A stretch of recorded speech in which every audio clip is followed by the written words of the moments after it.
ఓం శ్రీకృష్ణ పరబ్రహ్మణే నమః. భగవద్గీత పారాయణానికి స్వాగతం సుస్వాగతం. అందరికీ నమస్కారం అండి. మనము భగవద్గీతలో 3వ అధ్యాయం కర్మయోగము మరి దాంట్లో 22వ శ్లోకానికి అర్ధసహితంగా తెలుసుకున్నామండి. మనం ఈరోజు 23వ శ్లోకాన్ని తెలుసుకుందాం.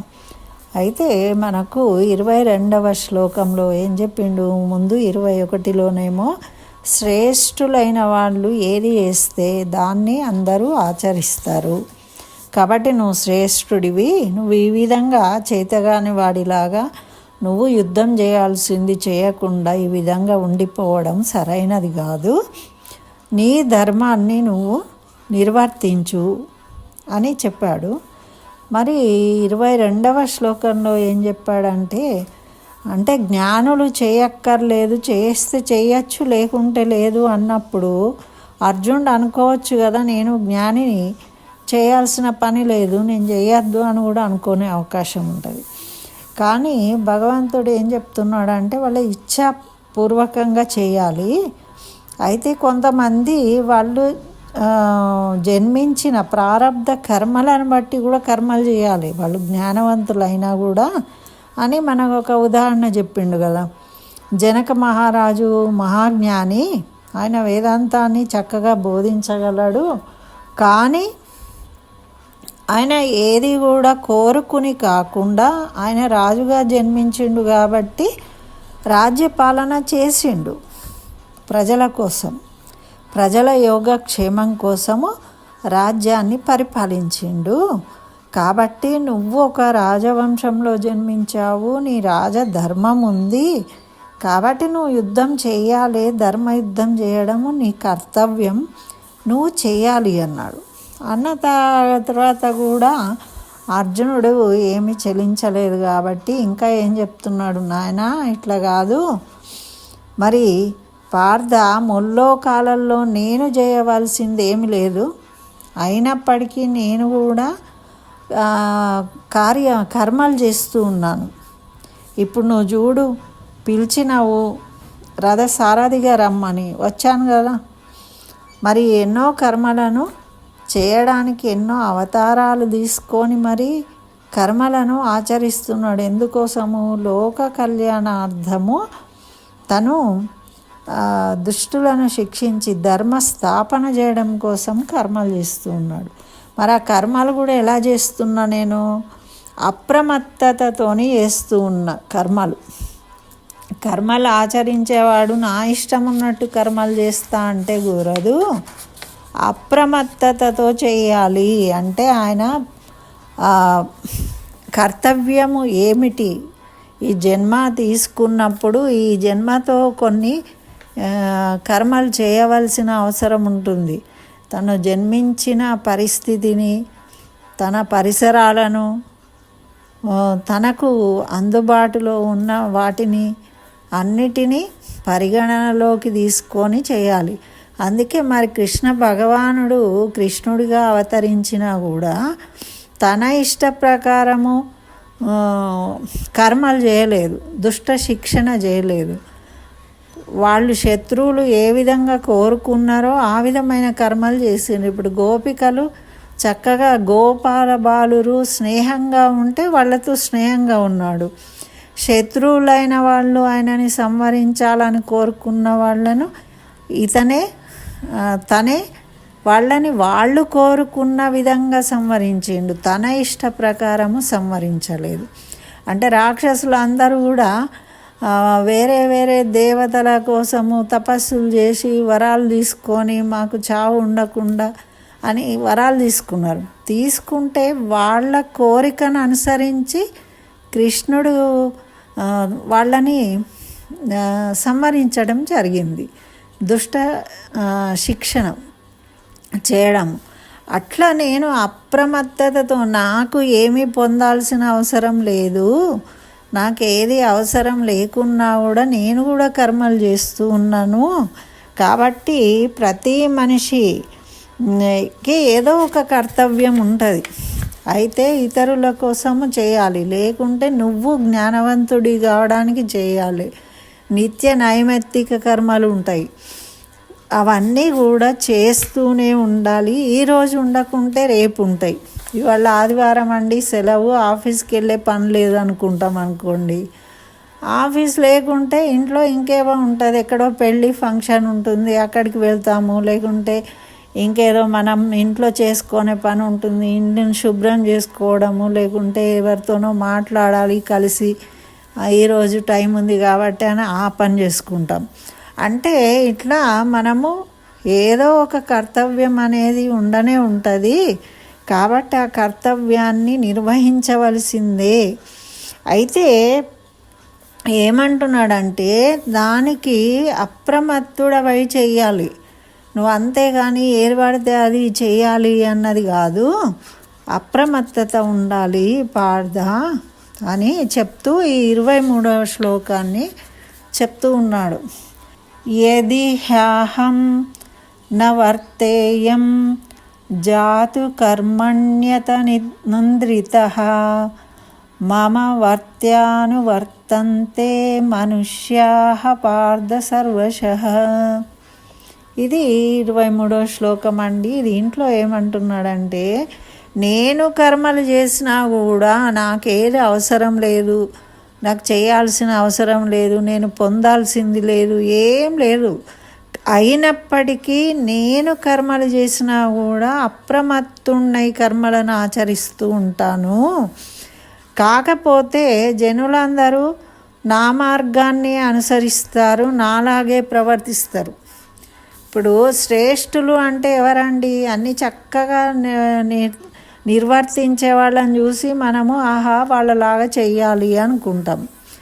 మరి వాళ్ళు సక్రమంగా చేస్తేనే వాళ్ళని చూసి మనము సక్రమంగా నేర్చుకోగలుగుతాం. కాబట్టి నేను కూడా అప్రమత్తున్నై కర్మలు ఆచరిస్తా. ఎందుకంటే దేవుడే ఇట్లా తప్పులు చేసిండు, మనం చేసే ఏమున్నది, మనుషులము అని ఇప్పుడు అంటుంటారు కదా, అబద్ధాలు ఆడాడు కృష్ణుడు అని. అట్లా అంత నిబద్ధతతో చేసినప్పటికీ ఇలాంటివి వస్తాయని నేను అప్రమత్తున్నై కర్మలు ఆచరిస్తా. ఎందుకు అంటే ప్రజలందరూ కూడా నన్ను అనుసరిస్తారు కాబట్టి అని చెప్తూ ఉన్నాడు. మరి అందుకే ఇప్పుడు ఒక ఆయన ఏం చేసిండటండి, గోదావరి నదికి పోయిండట స్నానం చేయడానికి. పోయి స్నానం చేసేటప్పుడు రాగి చెంబ పట్టుకొని పోయిండట. రాగి చెంబ పట్టుకొని పోయి ఆయన ఏం చేసిండు, అక్కడెక్కడనో పెట్టేసి స్నానం చేసి వచ్చేవారికి చెంబ ఎవరైనా ఎత్తుకపోతారు కదా, ఇసుకలో పాతి పెడదాం అనుకున్నాడట. ఆ ఇసుకను తోడి దాంట్లో పెట్టిండట. పెట్టిన తర్వాత ఆయనకి ఏమనుమానం వచ్చిందంటే, అది ఎక్కడ పెట్టినో ఏమో నాకు గుర్తు, ఎట్లా ఇసుక కదా మొత్తము, మనం నీళ్ళలో పోయి అంత దూరం పోయి స్నానం చేసి వచ్చినాక చెంబ ఎక్కడ పెట్టినామో ఎట్లా తెలుస్తుంది అని ఏం చేసిండట ఆయన, ఒకటి దాని మీద ఆ చెంబు పెట్టిన చోట పైన ఒక లింగంలాగా ఇసుకతోని తయారు చేసుకున్నాడట. తయారు చేసుకొని చేసుకుంటున్నాడు ఈ ఇసుకను. ఇక చేసుకోవడం అయింది, ఈయన వెళ్ళి స్నానం చేయడానికి వెళ్ళిపోయిండు. అయితే ఈయన చేసినట్టే ఇంకా చాలామంది కూడా కార్తీక మాసం స్నానాలు చేయడానికి వచ్చిండ్రు. అందరూ ఈయన సద్బ్రాహ్మడు కదా ఈ విధంగా చేస్తున్నాడు అని చెప్పేసి అందరూ కూడా ఏం చేసిండ్రట, మనిషికి ఒక లింగం తయారు చేసుకున్నారట. అక్కడ తయారు చేసుకొని వెళ్ళిండ్రట స్నానం చేయడానికి. అయితే ఈ బ్రాహ్మడు స్నానం చేయడానికి చేసి అయిపోయింది, వచ్చిండు, చెంబు తీసుకుందామంటే అన్ని లింగాలే కనబడుతున్నాయి అక్కడ. అందరూ మనిషి కూడా తయారు చేసిండ్రు. ఇప్పుడు ఎక్కడ అయినా చెంబు పెట్టిండు ఎట తెలవాలి, తెలవడానికి లేదు. అవి అన్నీ తీసేస్తే మళ్ళీ వాళ్ళు వచ్చి ఏం గొడవను అంటే, అనుసరించుడు ఎట్లుంటుంది, ఒక బ్రాహ్మడు చేస్తున్నాడు అంటే ఏదో మంచి విషయము, ఈ విధంగా చెయ్యాలి కావచ్చు, ఈరోజు మంచిదే, శివలింగం చేసుకొని స్నానం చేసి వచ్చి అభిషేకం చేసుకుంటే మంచిది కావచ్చు అని అందరూ చేయడం మొదలుపెట్టిండ్రు. అంటే ఎవరు ఏ పని చేస్తారో వాళ్ళలో నిష్ణాతులు అయి ఉంటారు కాబట్టి వాళ్ళు చెప్పినది ఆచరిస్తాం మనం. ఒక బ్రాహ్మడు పూజా విధానం చెప్తే మనం ఆచరిస్తాం, అంతే కదండి. ఒక టీచరు పరీక్షలో ఎలా రాయాలని చెప్తే మనం వింటాము, కానీ ఎవరో చెప్తే వినం కదా. అలాగే వాళ్ళు చేసే పని ఏది నిష్ణాతంగా చేస్తారో ఆ విషయాన్ని మనము ఆదర్శంగా స్వీకరిస్తాం అన్నమాట. అట్లా ఇప్పుడు ఇలా ఉంటుంది. ప్రజలు సామాన్యులు ఎలా ఉంటారు? గొర్రదాటుడుగా ఉంటారు. ఒకళ్ళు చూసి మొదలుపెట్టిండ్రు ఎవరు పట్టించుకోకుండా వెళ్ళిపోయిండ్రు అనుకోండి, ఎవరు పట్టించుకోరు. కానీ ఆయన శివలింగం చేయడం చూసి ఒక్కళ్ళు ఎవరో అరే ఆయన ఏదో చేస్తుండు మనం కూడా చేద్దామని వాళ్ళు చేసిండ్రు. చేయంగానే ఇక వరుసగా అందరూ చేసేసిండ్రు. అది ఎందుకు చేయాలి ఏంటి అని తెలుసుకోకుండానే అట్లా మిస్గైడ్ అయిపోతూ ఉంటారు అన్నమాట. మనమే వాళ్ళు ఎందుకు చేస్తున్నారో తెలుసుకోకుండా. అంటే మరి ఆచరించేటప్పుడు అంటే భగవంతుడే సాక్షాత్తు శ్రీకృష్ణుడే చెప్తున్నాడు, నేను కూడా అప్రమత్తంగా చేస్తా. ఎందుకు అంటే నేను చేసిన దాన్ని అందరూ ఫాలో అవుతారు, చేస్తారు, వాళ్లకు ఇబ్బందులు కలగద్దు, వాళ్లకు మంచి జరగాలి, నేను మంచి చేస్తే దాన్ని చూసి వాళ్ళు కూడా మంచిగా చేస్తారు అని జాగ్రత్తగా ఉండి చేస్తాను అని చెప్తూ ఉన్నాడు. మరి ఇక్కడ మరి అప్రమత్తుడై చేయకపోతే మన ఇష్టమున్న ఆలోచనల ప్రకారము చేస్తే మనకు ఆదర్శంగా ఉండము. మరి ఇట్లా ఆధ్యాత్మిక మార్గంలో సాధన చేసేవాళ్ళు అజాగ్రత్తగా ఉండరు. వాళ్ళు నియమ నిబంధనలతో ఉంటారు. తెల్లవారుజామున 4:30కు బ్రాహ్మీ ముహూర్తంలోనే లేవాలి, స్నానం చల్లటి నీళ్ళు చేయాలి, పూజలు చేయాలి, ఇవన్నీ వాళ్ళకు ఉంటాయి నియమాలు. యోగా చేయడము, రాత్రి ఎన్నింటికి పడుకున్నా పొద్దున్న ఆ టైంకే లేవడము, ఇవన్నీ ఉంటాయి. మరి అవన్నీ మర్చిపోకుండా వాళ్ళు చేసే కార్యక్రమాలన్నీ చేయడము, అట్లా నియమ నిబంధనలను పాటిస్తూ చేయడం వల్లనే వాళ్ళు జ్ఞానవంతులైనరు. కాబట్టి వాళ్ళు కర్మలు ఏవి చేసినా వాళ్ళ కోసం కాదు, లోక కళ్యాణం కోసం చేస్తారు వాళ్ళు. మరి బలహీనతకు మనలాంటి వాళ్ళు కర్మలు చేస్తే ఒకరోజు లేస్తాము, ఒకరోజు లేవం. మన ఇష్టం ఉన్నప్పుడు లేస్తాము, మన ఇష్టం ఉన్న కర్మలు చేస్తాము. కాబట్టి దాంట్లో జ్ఞానవంతులము అయ్యే అవకాశం లేదు. అట్లా ఒక సాధన చేసినప్పుడే, ఒక నిబద్ధతతోని ఉన్నప్పుడే మనము ఏదైనా సాధించగలుగుతాము. కర్మలు చేయడం అనేది ఆ విధంగా చేయాలి, మన ఇష్టం ఉన్నట్టు చేయకూడదు. మన పరిస్థితికి మనకు కర్తవ్యం ఏముందో దాన్ని చేస్తూ ముందుకు సాగాలి. కానీ ఎవరో పక్క వాళ్ళు చేసిన దాన్ని మనం చూసి చేయకూడదు.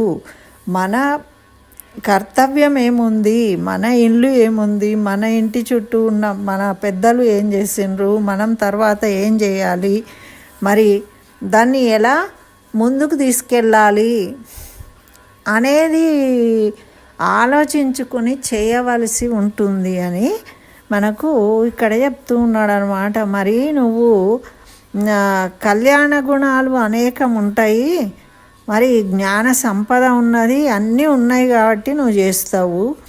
మరి అందరికీ అవన్నీ ఉంటాయా? ఉండవు. మరి అందుకే కదా అజ్ఞానంతోనే కదా ఇట్లా కర్మలు చేస్తూ ఉన్నారు, అవస్థలు పడుతూ ఉన్నారు, దుఃఖపడుతూ ఉన్నారు. ఎప్పుడైతే నువ్వు నీ ధర్మంగా నీ కర్తవ్యాన్ని ఆసక్తి లేకుండా అప్రమత్తతతోని చేస్తావో అప్పుడు నీకు ఫలితము వస్తుంది, జ్ఞానము కలుగుతుంది అని చెప్తున్నాడు. మరి దానికి మనకు కొంచెము దాని మీద అంటే సోమరితనం అనేది ఉండకూడదు అంటున్నాడు. మరి అన్నిటికీ భరించుకొని మనం చేయవలసిన పద్ధతిలో విధానంలో చేయాలి. శ్రేష్ఠుడు భోంచేస్తాడు, పని చేస్తాడు, కానీ అదే మరి అనుకరించేవాడు ఏం చేస్తాడు? వాడు మంచి తింటుండు, అట్లా మనం తినాలి అనుకుంటాడు, కానీ వాడు చేసేంత పని చేయాలంటే వీడికి మరి ఆ పని లేదు కదా. వాడు చేసే పని మనకు ఉండదు, మనం చేసే పని మనం చేస్తాము, మనం తినే తిండి మనం తినాలి. అంతేగాని ఒక దాంట్లోనేమో ఆదర్శంగా తీసుకుంటాము, మనకు ఇష్టమైనదైతేనేమో ఆదర్శంగా తీసుకుంటాం, వాళ్ళలాగా చేయాలనుకుంటాం. మనకు కష్టమైనది అయితే మనం ఆదర్శంగా తీసుకోము. మరి వాళ్ళందరూ ఎంత మంచిగా ఇది చేస్తారు. అనిల్ అంబానీ ఏం చెప్పిండండి, ఆయన ఎప్పుడు సూర్యోదయం కాకముందే లేచి తయారై వెళ్ళిపోతాడు, మళ్ళీ రాత్రి అయినాక వస్తాడట ఇంటికి. అంటే డే టైంలో వాళ్ళ పిల్లలను కలిసి మాట్లాడడం అట్లాంటివి ఏమీ జరగవు, మిస్ అవుతాము అని చెప్తూ ఉంటారు. మంచి గొప్ప వాళ్ళందరూ కూడా. అంటే వాళ్ళంతా శ్రద్ధగా రోజు నియమం తప్పకుండా చేస్తారు. మరి వాళ్ళ కంపెనీలే వాళ్ళకు బాగా కోట్ల రూపాయలు ఉన్నాయి కదా, మేము ఎప్పుడు చేస్తే ఏంటిది, ఎప్పుడు ఉంటే ఏంటిది అనుకొని ఉండొచ్చు కదా. ఉంటే వాళ్ళ పతనం ప్రారంభం అయిపోతుంది. వాళ్ళు ఆ నియమాన్ని పాటిస్తూ ఉన్నన్ని రోజులే వాళ్ళు ఎదుగుతారు. ఆ నియమం ఎప్పుడైతే తప్పుతారో వాళ్ళు, ఆ పద్ధతి అనేది ఎప్పుడైతే వదిలిపెట్టుకుంటారో అప్పుడు వాళ్ళది డౌన్ఫాల్ ప్రారంభమవుతుంది. మరి అంత ఎదిగిన వాళ్ళే పడిపోతారేమో అని ఎప్పుడూ దాన్ని నిలబెట్టుకుంటారు. ఇప్పుడు భూమి తిరుగుతూ ఉందండి, భూమి తిరగడం ఆగిపోయింది అంటే స్లో అయిపోయినా కానీ కిందికి పడిపోతుంది కదా. అట్లా మనం చేసే పని నిరంతరము చేస్తూ ఉంటేనే అది మనకు అన్నిటినీ సమకూరుస్తుంది. అట్లా మనము ఒక్కరోజు చేసే అబ్బో ఒకరోజు చేసినాము అయిపోయాయి, కనీసం 2 రోజులు చేద్దాము అనే వరకే మనకు ఆటంకాలు వస్తాయి. ఆటంకాలు రావండి, ఎన్ని ఆటంకాలు వచ్చినా మనము శ్రద్ధాభక్తితోని వాటిని చెయ్యాలి అనుకుంటే చేయగలుగుతాం. అయితే మనం అనుకోమన్నమాట అలా చెయ్యాలి అని. అబ్బో మనకి ఎక్కడవుతుంది అంటారు. ఇప్పుడు వాళ్ళు ఏం చేస్తారండి, ఇప్పుడు మనం ఇంటర్వ్యూలు ఇస్తూ ఉంటారు, వాళ్ళు ఏదో సాధించిండ్రు అంటే ఎలా సాధించిన అంటే 18 గంటలు పని చేసినాము, అది చేసినాము, ఇది చేసినాము అని చెప్తారు. అవన్నీ మనం విని సంతోషపడతాం, కానీ మనం ఆ విధంగా చేయడానికి మనం అంత కష్టపడుతున్నామా? మనం చేసే పనిలో కూడా మనం కష్టపడదాము, మనం ముందుకు వెళ్ళాలి, మనం అంత శ్రద్ధగా చేయాలి, ఆ దైవీ భావంతో చేయాలి అని ఆలోచన చేస్తామా? చెయ్యము. మనం చూసి ఏమనుకుంటామంటే వాళ్ళు అట్లా కార్లల్లో తిరుగుతున్నారు, విలాసంగా ఉంటున్నారు, వాళ్ళకి ఏముంది అట్లా ఇట్లా అని ఇక్కడ కూర్చొని చెప్తాం. కానీ అవన్నిటి వెనుక వాళ్ళ కష్టం కూడా ఉంది, వాళ్ళ శ్రద్ధ ఉంది, వాళ్ళ నమ్మకం ఉంది, వాళ్ళ ఒక పద్ధతికి సోమరితనంగా లేకుండా వాళ్ళు చేసే విధానం ఉన్నది, దైవీ భావం ఉంది. అవన్నీ కూడా మనము పరిగణనలోకి తీసుకోవాలి. తీసుకున్నప్పుడే మనం కూడా ఆ విధంగా జ్ఞానవంతులమవుతాం. అయితే ఇక్కడ అదే చెప్తున్నాడు, నువ్వు వీళ్ళ గురించి చెప్తూ ఉంటే నువ్వు కూడా అప్రమత్తుడు అయి ఉండాలి. ఇప్పుడు నువ్వు తెలివి తక్కువలాగా నేను బిచ్చం ఎత్తుకున్నా సరే, వాడు వచ్చి నన్ను చంపినా సరే నేను యుద్ధం చెయ్య అంటే కాదు. నువ్వు నీ ధర్మాన్ని, నీ కర్తవ్యము ధర్మ యుద్ధం చేయడం కాబట్టి నువ్వు యుద్ధం చేయాలి అని ఇక్కడ నేనే చేస్తూ ఉన్నా, నాకు అవసరం లేకున్నా ఇప్పుడు సారథిలాగా చేస్తున్నాడు. ఆయనకేం అవసరం అండి? మనమే అనుకుంటాము. ఇప్పుడు భగవత్ స్వరూపము శ్రీకృష్ణుడు అంటే, మరి అంతటి వాడు ఈయనకు వచ్చి సారథిగా చేయాల్సిన అవసరం ఏంటి? మనకే ఈగోలు ఉంటాయి. ఏదైనా పని చేయాలి అంటే నేను ఎందుకు చేయాలి అని, నేను ఎందుకు మాట్లాడాలి, ఎవరికైనా ఒక అసిస్టెంట్గా పని చేయమని అంటే ఇంట్లో ఏమన్నా చిన్న చిన్న పనులు చెప్తే ఆ పనులు చెప్తే చేయడానికి మనకు బాధ అవుతుంది, చేయలేము. ఎవరి దగ్గరికన్నా వెళ్ళిపోతే అబ్బా గీ పని నాకు చెప్పేది నువ్వు అంటాం. పని చేయడానికి ఎవరైనా చేయొచ్చు కదా అండి, దాంట్లో ఏముంటుంది, చిన్న పని పెద్ద పని అని కాదు కదా, ఎవరైనా చేయవచ్చు. కానీ మనము అలా ఫీల్ కాకుండా మనమేదో గొప్ప వాళ్ళము, ఇట్లాంటి చిన్న చిన్న పనులు మేము చెయ్యము, అయితే చేస్తే పెద్ద పని నేనే చేస్తా, కానీ ఎవరైనా చెప్తే పని చెయ్యను. మీరు నాకు చెప్పిండ్రు అనుకో నాకు చేయబుద్ధి కాదు, నువ్వు తిను అన్నావు అనుకో నాకు తినబుద్ధి కాదు, ఇట్లా అంటూ ఉంటారు. అయితే ఇవి దేనివల్ల వస్తూ ఉంటుంది?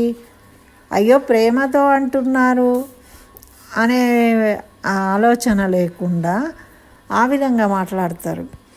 అంటే దీంట్లో ఎప్పుడు మనకి నెగటివ్ భావము అనేది ఎప్పుడు కూడా మనము పాజిటివ్గా తీసుకోవట్లేదు. మనం దేన్నైనా పాజిటివ్గా తీసుకున్నప్పుడే మనకు ఆనందం అనేది కలుగుతుంది, మనం ఆనందంగా ఉండగలుగుతాము. మరి మనం చేసే పనులు కూడా మనకు ఆనందాన్ని కలిగిస్తాయి.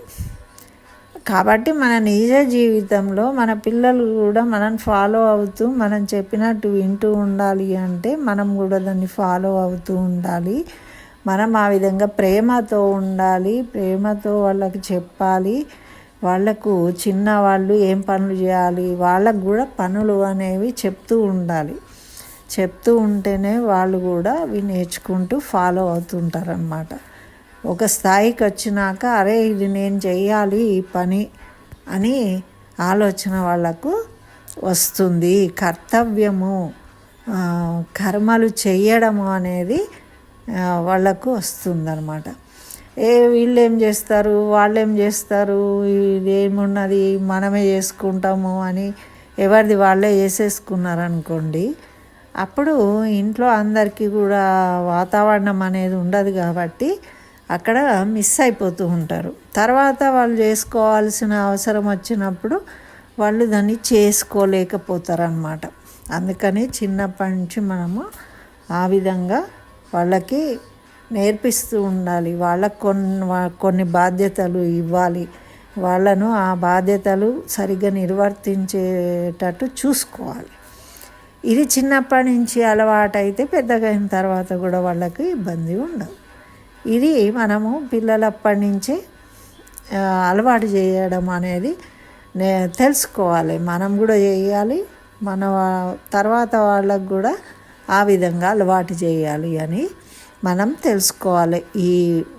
ఇప్పుడు చెప్పిన విషయాన్ని బట్టి ప్రస్తుతం మనము ఆచరించాలి ఈ విధంగా అని మనం అర్థం చేసుకోవాలన్నమాట. ఇది అండి మరి శ్రీకృష్ణ భగవానుడు చెప్పేది. అప్రమత్తంగా ఉండాలి, మనం చేయవలసిన కర్తవ్యాన్ని నిర్వర్తించాలి. మనం చేసేదాన్ని ఇతరులు చూసి వాళ్ళు ఆచరించే విధంగా శ్రేష్టత్వం కలిగి ఉండాలి, ధర్మాచరణ చేయాలి. అన్నిటికీ వెరసి దైవత్వము దైవభావంతో చేయాలి. ఇది ముఖ్యమైనది. ఇదండి మరి 23వ శ్లోకము, దాని అర్థము. స్వస్తి. సర్వం శ్రీకృష్ణ చరణారవిందార్పణమస్తు.